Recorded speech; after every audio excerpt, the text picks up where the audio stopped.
जहां तक रही यादवों के वीरता और शौर्य की और आज़ादी की लड़ाई में यादवों के योगदान की, तो इसकी शुरुआत दक्षिण भारत से ही हो जाती है। दक्षिण भारत में 1750 के अंदर वीर अलगुमुथु कोंड ने, जो सवई करार नाम से भी जाने जाते थे, इन्होंने दक्षिण भारत के तमिलनाडु में इटियापा नायकर के सेनापति हुआ करते थे।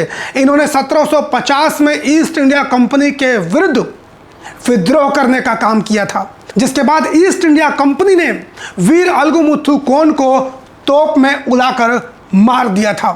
वीर अलगुमुथु कोंड के ऊपर मैंने बाकायदा विस्तार से वीडियो बना रखी है। आई बटन के ऊपर आप क्लिक करेंगे तो आपको वीडियो देखने को मिल जाएगी। यादवों के शौर्य की यदि बात करें, 23 जून 1757 में प्लासी का युद्ध हुआ था। इस प्लासी के युद्ध में सिराजुद्दौला बंगाल के नवाब थे। ईस्ट इंडिया कंपनी के साथ इनका युद्ध होता है। सिराजुद्दौला की तरफ से मीर जाफर, जो बंगाल के मुख्य सेनापति थे, वो युद्ध में मारे गए। उनके युद्ध में मारे जाने के बाद सिराजुद्दौला की सेना की कमान मोहनलाल यदुवंशी ने संभाली और मोहनलाल यदुवंशी जी इस युद्ध में सम्मिलित हुए और उन्होंने अपने रक्त की अंतिम बूंद तक ईस्ट इंडिया कंपनी के साथ युद्ध लड़ा। मोहनलाल यदुवंशी जी बिहार के पूर्णिया के रहने वाले थे, यादव जाति से थे। 11 सितंबर 2022 को इन्हीं के वंशज स्वप्न कुमार घोष को अखिल भारतीय यदुवंशी महासभा का अध्यक्ष भी चुना गया था। इसके बाद 14 फरवरी 1739 करनाल का युद्ध आता है। इस युद्ध में नादिर शाह, जो कि ईरान का लुटेरा था, उसने दिल्ली मुगल शासक मोहम्मद शाह रंगीला के ऊपर आक्रमण कर दिया था। इस युद्ध में रेवाड़ी के राजा और बाल किशन जी ने गजब का जौहर दिखाया था। वो 5000 अहिर जवानों के साथ युद्ध के मोर्चे में डटे रहे और अपने खून से करनाल की माटी को लाल कर दिया था। हार के बाद जब मोहम्मद शाह रंगीला और नादिर शाह की मुलाकात हुई, तब नादिर शाह ने राव बाल किशन के बारे में कहा कि अगर शाही फौज उस बहादुर सरदार का तहे दिल से साथ देती और जंगे मैदान से फरार नहीं होती, तो आज हमको दिल्ली देखना नसीब नहीं होता। अब मैं आप लोगों को आज़ादी की लड़ाई में यादवों का क्या योगदान है वो चरणबद्ध तरीके से बताता हूँ। सन 1857 में जो पहली क्रांति मानी जाती है, प्रमुख क्रांति मानी जाती है, उसमें सबसे महत्वपूर्ण भूमिका निभाने का काम रेवाड़ी राजघराने के राजा राव तुलाराम सिंह ने किया था। नसीबपुर के युद्ध में उन्होंने 5000 अहिर सैनिकों के साथ मिलकर जो ईस्ट इंडिया कंपनी थी, जो ब्रिटिश सेना थी, उसके खिलाफ युद्ध लड़ने का काम किया था। सिर्फ उन्होंने युद्ध ही नहीं लड़ा था, बल्कि वो अफगानिस्तान गए थे और भारत के पक्ष में समर्थन जुटाने का भी काम किया था। सिर्फ इतना ही नहीं, इसी 1857 की क्रांति में बिहार के अहिरों ने भी अपना योगदान दिया था। 1857 की क्रांति का बिहार में जगदीशपुर के बाबू कुंवर सिंह ने नेतृत्व किया। उनकी सेना के प्रमुख सेनापति थे रणजीत सिंह यादव। रणजीत सिंह यादव जी ने उनकी सेना का नेतृत्व करते हुए अंग्रेजों से सीधा लोहा लिया। बाबू कुंवर सिंह के एक और सेनापति थे जगन्नाथ सिंह यादव।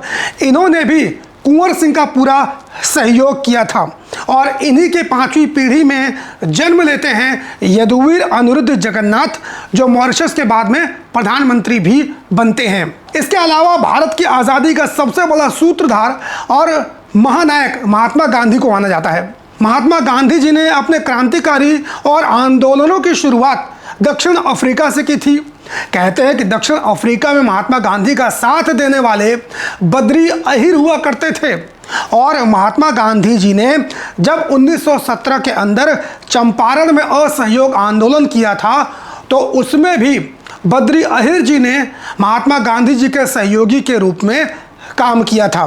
गांधी जी ने खुद बद्री अहिर जी का जिक्र अपनी आत्मकथा सत्य के प्रयोग में किया है। इसके अलावा 4 फरवरी 1922 को होती है चौरी चौरा के अंदर क्रांति। इस क्रांति के अंदर सत्याग्रहियों ने 22 पुलिस वालों को थाने में बंद करके जला दिया। महात्मा गांधी इससे आहत हो गए और उन्होंने बारदौली प्रस्ताव से इस आंदोलन को वापस ले लिया था। चौरी चौरा क्रांति के पीछे असली कारण उस आंदोलन स्वयं सेवकों के मुखिया भगवान अहिर की मुंडेरवा बाजार में तत्कालीन दरोगा द्वारा पिटाई करना था। भगवान अहिर एक भूतपूर्व सैनिक थे जो प्रथम विश्व युद्ध में भाग ले चुके थे, अतः वे सम्मानित व्यक्ति थे। पिटाई का कारण जानने के लिए स्वयंसेवक चौरी चौरा थाने पहुंच गए और बात बिगड़ने पर थाने में आग लगा दी गई। इस चौरी चौरा की क्रांति में 19 लोगों को फांसी दी गई, जिसमें सबसे ज्यादा संख्या यादव समाज के लोगों की थी, जिसमें भगवान अहिर शामिल थे, संपत अहिर पुत्र मोहन अहिर थे, विक्रम पुत्र शिवचरण अहिर थे, सीताराम पुत्र रामफल अहिर थे। इस तरीके से इन तमाम क्रांतिकारियों के नाम शामिल हैं। स्क्रीन के ऊपर आप लोगों को इन सभी नामों की सूची भी नजर आ रही होगी।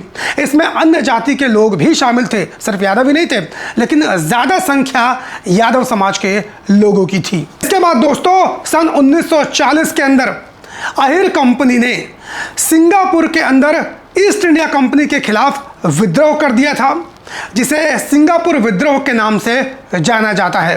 इसके अलावा दोस्तों 1942 में भारत छोड़ो आंदोलन में भी यादव समाज की बड़ी ही महत्वपूर्ण भूमिका रही है। बिहार बांका के रहने वाले महेंद्र गोप ने 250 से अधिक क्रांतिकारियों के साथ अंग्रेजों के खिलाफ विद्रोह कर दिया था, जिन्हें 13 नवंबर 1944 को फांसी दे दी गई थी। इसके बाद बिहार की जिरियावती देवी का भी नाम आता है, जिन्हें भागलपुर की रानी लक्ष्मीबाई कहा जाता था। इन्होंने 16 अंग्रेजों को गोली मारी थी। इसके बाद गांधी जी ने व्यक्तिगत सत्याग्रह आंदोलन किया था। इसमें भी यादव समाज की तरफ से चौधरी ब्रह्म प्रकाश यादव ने महत्वपूर्ण भूमिका निभाई थी।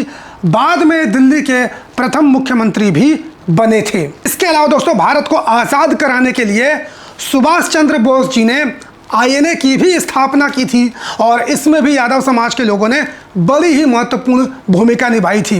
मैं आपको कुछ नाम पढ़ के सुना देता हूँ। कोमल यादव आज़ाद हिंद फौज के तोपची थे। ये छपरा गांव बड़हलगंज मऊ उत्तर प्रदेश के निवासी थे।